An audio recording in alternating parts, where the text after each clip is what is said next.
I'm standing on behalf of Dr. Valcho, who is not here at the moment. He's in Europe. He's the one who initiated that research.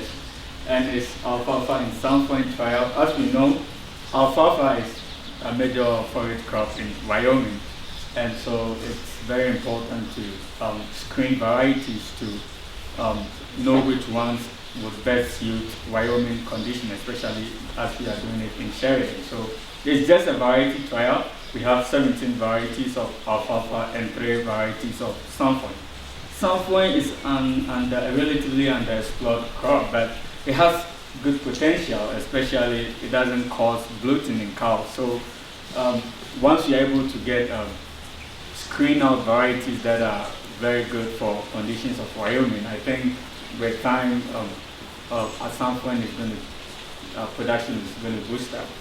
With preliminary results, I would say that the first cut of Sandpoint was higher than alfalfa. For virtually all the 3 varieties of Sandpoint, the first cut was better than alfalfa.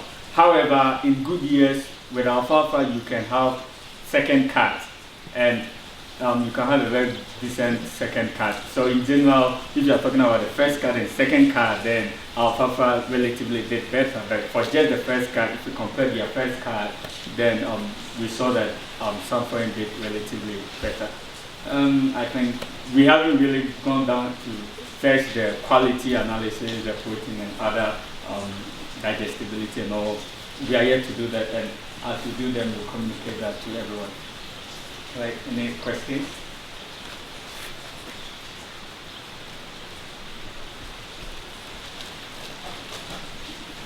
Okay, then I'll move on to my second presentation, and that's actually what I'm doing for my master's, and that is camelina trials. Wyoming and other drier areas of the U.S. is, as we know, has limited rainfall, and with this, wheat fallow has been a common rotation or production system in these areas. It's very good because the fallow period allows the soil to recuperate moisture within the 14-year fallow period, and then you have moisture for regrowth in the next year.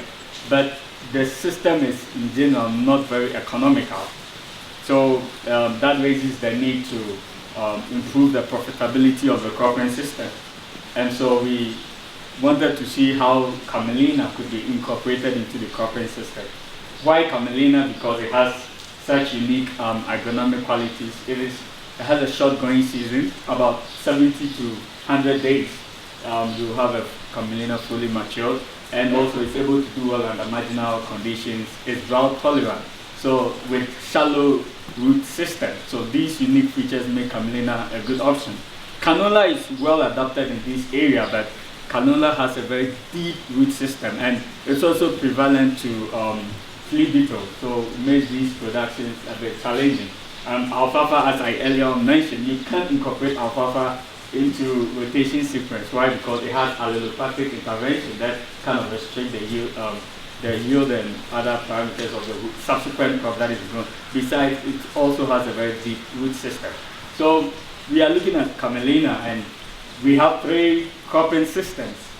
We have winter type camelina, and then spring type camelina, and then we are comparing that to the conventional wheat fallow rotation. So the cropping systems are wheat fallow rotation, wheat winter camelina, and wheat spring camelina. So initial results, we have only 1 year data, and with rotation study, you need a minimum of 2-year data to make any treatment comparison. But what I could say is camelina is doing well in this area. Camelina is also not well grown, and in terms of research, it's an underexplored crop. So I am doing different field trials, agronomic trials. I have a seeding date by variety. I have a fertility trial looking at nitrogen and sulfur combination, and also even in Lingo, I have planting method and then planting date with cultivar. So we are exploring all different agronomic production systems of camelina, so that once we are able to know that camelina can be incorporated into the cropping system, then we already have the optimized production system for camelina, and that can be disseminated to producers. With camelina, one thing that is worth noting is camelina doesn't have market. The market for camelina is quite low, so you don't want to also destroy your wheat production. So we are also going to do economic analysis. We have to look at, definitely if we have gone out to the field, you would have seen differences in color. And this is just because like the fallow wheat crop is doing better than the camelina wheat. You could clearly see the differences from even the sheer color of the crop.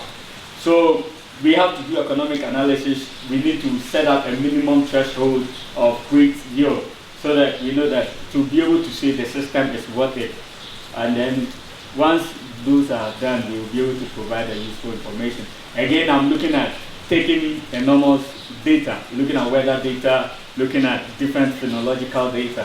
For simulation, we want to simulate the cropping system.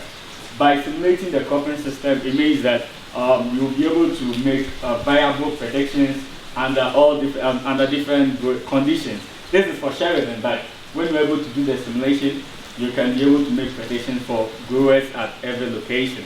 So it's a very huge research, but hopefully I believe it is going to be useful to everyone. Thank you very much. Henry, what is camelina utilized for? The big thing now on the market is biodiesel. Yeah, that has been, and even jet fuel for jet fuel, that has been approved, is now being used. So that's what I'm saying. The market wasn't high, but now it is also coming up. And what I'm working on is just a sub part of the entire big project.